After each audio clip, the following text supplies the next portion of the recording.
Howdy y'all, Andy King here, and welcome to another episode of King's Comics. Now, a lot of y'all have actually been asking me, whether that's in the comment section or on Instagram, about my thoughts on the new Miles Morales run.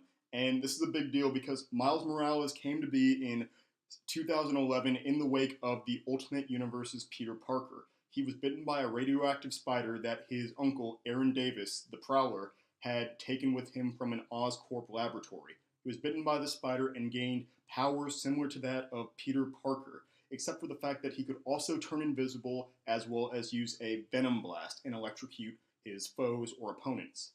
Those who have watched the Into the Spider-Verse movie may be familiar with this, or those who have even read the Ultimate comics as well as the mainline Marvel 616 Universe comics. After the events of Jonathan Hickman's Secret Wars event, all of the Ultimate Universe, or the majority of it, was merged into the mainline Marvel continuity. In particular was the fact that Miles Morales came over into this universe so that he is actually now alongside the living Peter Parker. This is an adult Peter Parker in the mainline continuity, as opposed to the teenage Peter Parker we saw in the Ultimate Universe. Now, that brings us to right here and now. For the majority of Miles Morales' creative run, he was actually written by the creative team of Brian Michael Bendis as well as Sarah Pichelli. These were the two who created him in the Ultimate Universe and have had the longest experience standing run writing Miles Morales. There have been several different writers as well as artists based on different events as well as circumstances for Miles Morales' appearances, but this is a big deal because this series, starting in 2019, that's Miles Morales Spider-Man, which started this month in January, I believe, several weeks ago, is the first time that we've actually had a new creative team for a Miles Morales solo comic. After reading it, I have to say I recommend this, especially for those who are wanting to get to know Miles Morales as a character outside of Into the Spider-Verse. Once again, he's part of the mainline Marvel continuity now, so you do get a little bit of a back reference or a reference to that backstory of Peter Parker training him to be the new Spider-Man, or at least a Spider-Man who can defend New York. This is based on the fact that over the course of the past years, after Jonathan Hickman's Secret Wars event, we got to see Peter Parker start to expand his Spider-Man operations globally. He was fighting criminals all over the globe and operating his company at the time, Parker Industries, out of China. That left Miles Morales to guard and protect New York in his stead as Spider-Man. Now, that brings us to the present where we have this new edition of Miles Morales. This is the #1 issue. I believe #2 is coming up here shortly. Actually, I believe it just dropped this past week, or at least several weeks ago. But here we see, in #1, we see this origin story actually rehashed with Miles Morales getting used to his new school. He still rooms and boards during the week at his school in New York alongside his friends Ganke as well as a Judge. So it's a very interesting dynamic of these two new characters, or at least those who are familiar with the Ultimate Miles Morales will recognize Ganke. And Ganke actually happens to know his secret identity as Miles Morales. This is referenced in the Into the Spider-Verse movie by the fact that roommate, Ganke Lee, I believe his last name's Lee, is the one who finds out Miles Morales' identity. Now, this is also referenced in Spider-Man Homecoming with Ned, Peter Parker's friend, finding out his identity as well.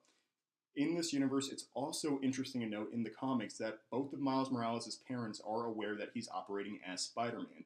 In the context of this first issue, we do see the creative team led by Saladin Ahmed, who some of you may know from his previous run of the Black Bolt solo comic, where we saw Black Bolt working together with Crusher Creel to leave this interdimensional prison where they would guard superpowered beings.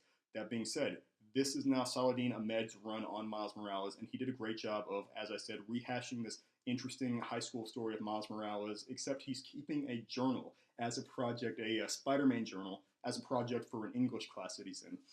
Either way, this is a very interesting take because as we progress through the story, we see some bits and pieces of the world that the creative team's trying to build to kind of distinguish this run from the previous Miles Morales that we've come to know and love, but also to maybe flesh out the character a little bit more outside of Brian Michael Bendis' tenure on Miles Morales' Spider-Man. It's also interesting because Brian Michael Bendis actually stepped down from writing this character because of the fact that he left Marvel in order to start writing for DC.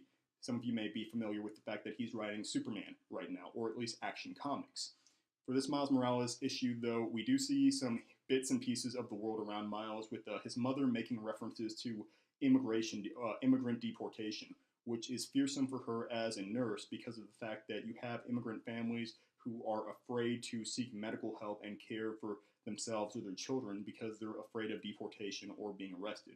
This is this interesting political backdrop that Saladin, or rather Ahmed and the creative team, create in this worldview already. It doesn't get much more political than that, which is nice, but it does encapsulate a picture of the kind of consequences of things going on in the real world.